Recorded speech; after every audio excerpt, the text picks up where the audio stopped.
Que le Seigneur dirige vos cœurs vers l'amour de Dieu et vers la patience de Christ. Que le Seigneur dirige vos cœurs, bien-aimés, vers l'amour de Dieu et vers la patience de Christ.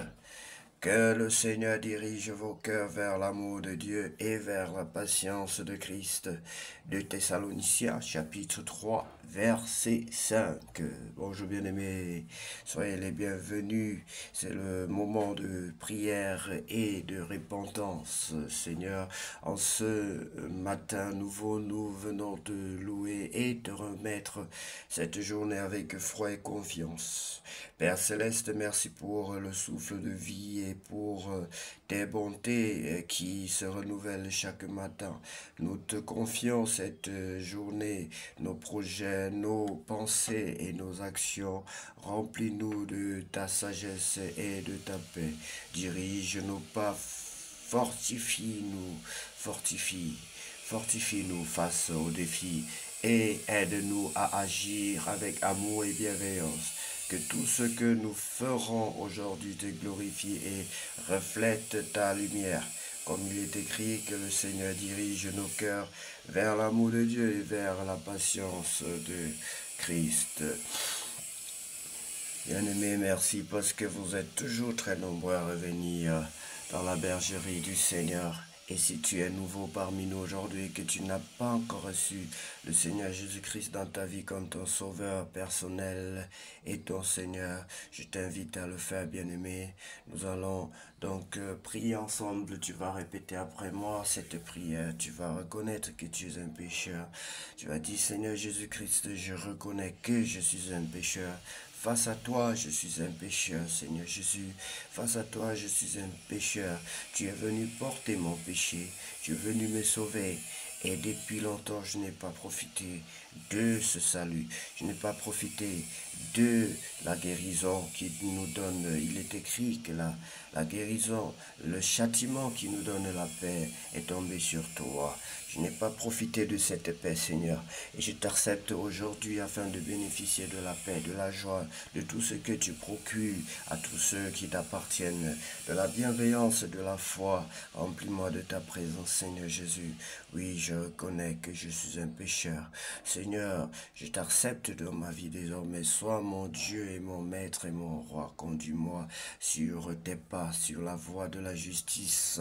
Au nom de Jésus-Christ de Nazareth aussi, je te demande, Seigneur, ton Esprit Saint humblement, afin de pouvoir marcher tous les jours de ma vie sur le chemin de la paix, de la vérité, de la joie. Tu as dit, je suis le chemin, la vérité et la vie. Sur le chemin de la vie. Bien-aimés, c'est au nom de Jésus-Christ que nous avons ainsi prié. Nous allons lire la parole de Dieu dans le livre de Actes chapitre 27. On envoie Paul à Rome, la décision est prise et de nous faire partir en bateau pour l'Italie. On confie Paul et quelques autres prisonniers à un officier romain appelé Julius. Il fait partie d'un groupe de soldats au service de l'empereur. Nous montons sur un bateau de la ville d'Adramite qui doit aller vers les ports de la province d'Asie. Puis nous partons. Il y a avec nous Aristarque, un Macédonien de Thessalonique. Le jour suivant, nous arrivons à Sidon. Julius est bon avec Paul. Il lui permet d'aller voir ses amis et de profiter de leur service.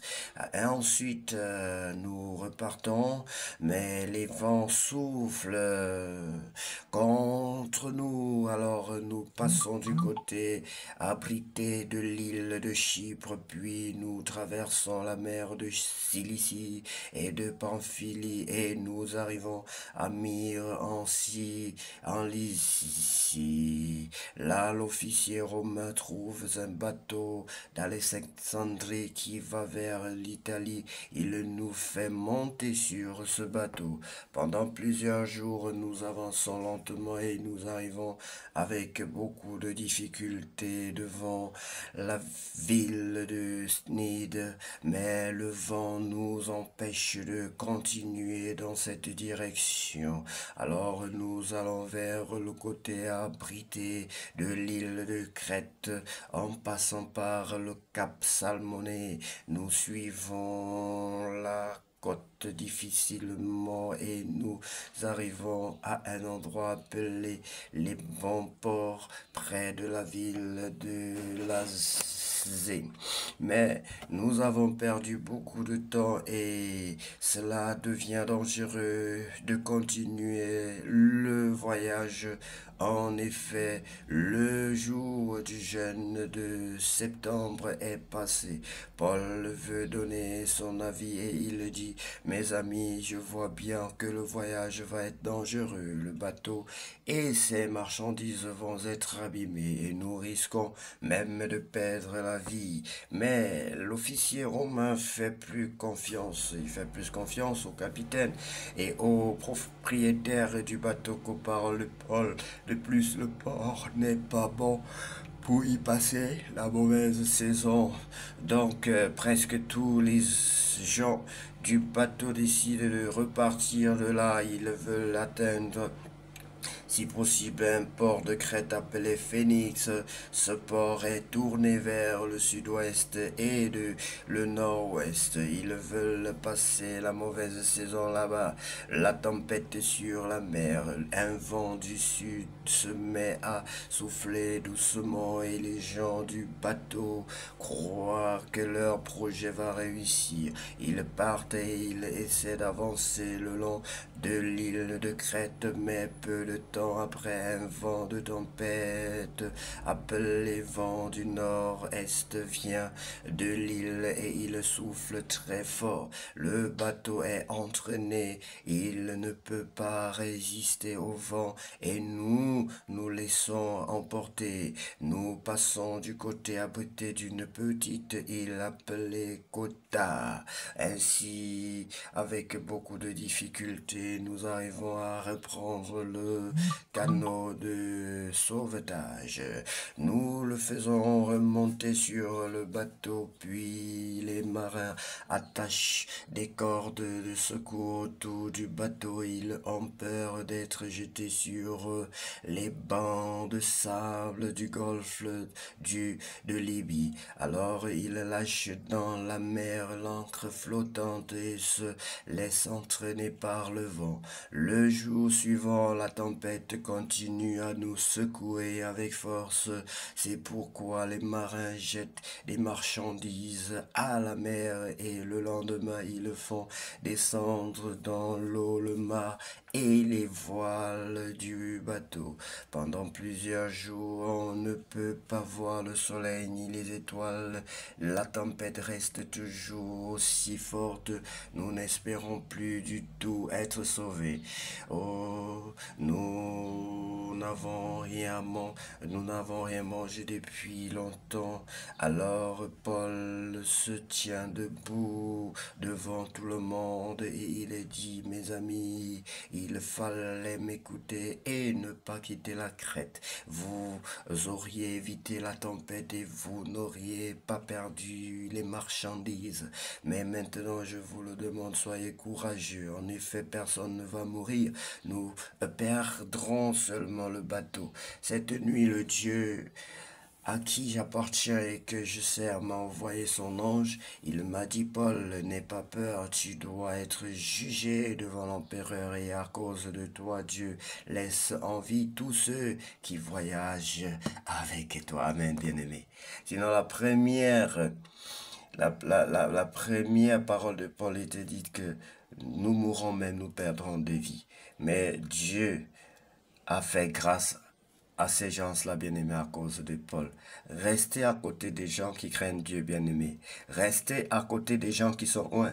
Restez à côté des gens qui sont précieux aux yeux de Dieu. Peut-être à cause de Dieu peut vous épargner de certains malheurs. Mes amis, courage, j'ai confiance en Dieu.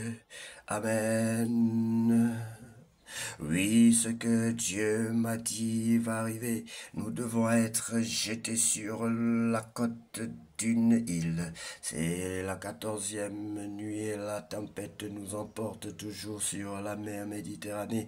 Vers minuit, les marins ont l'impression que nous approchons d'une terre. Ils lancent un poids tenu par une corde et ils trouvent que l'eau est profonde de 37 mètres.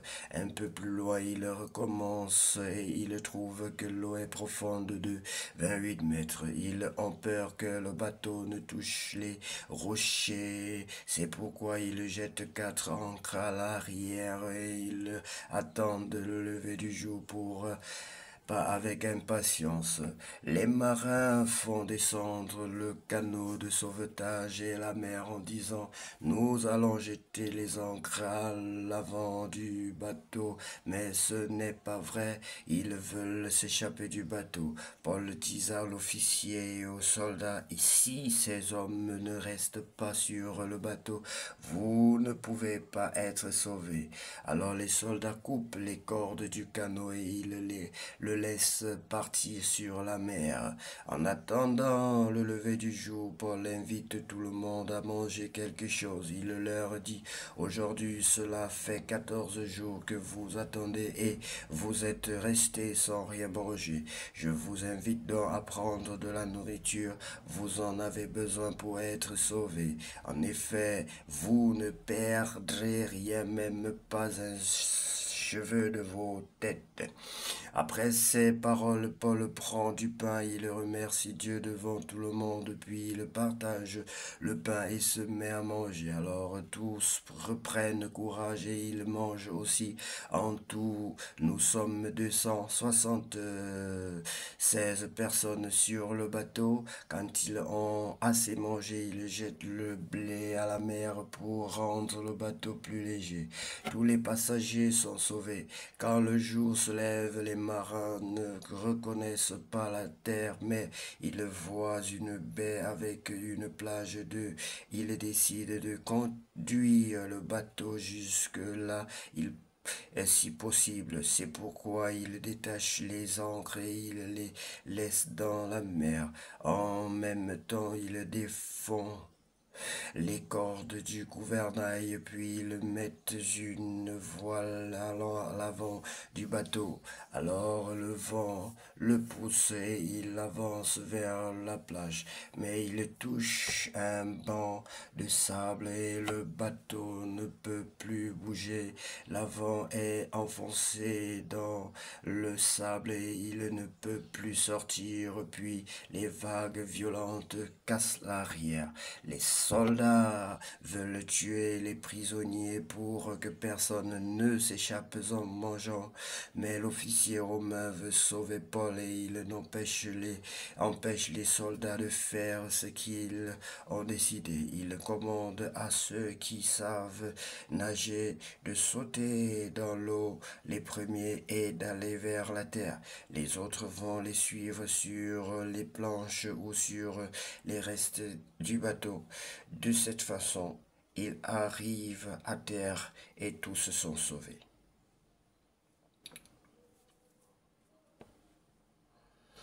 Béni sois-tu, Seigneur, pour le bon cœur des personnes que tu mets à côté de nous. Tu changes le cœur du lion en cœur même tu changes le cœur de pierre en cœur de chair. Même dans la fosse au lion, bien Père éternel, Dieu a fait en sorte que Daniel soit protégé. Avec les soldats qui cherchaient à tuer Paul bien-aimé, tu as fait en sorte qu'il soit protégé et tu as gardé sa vie.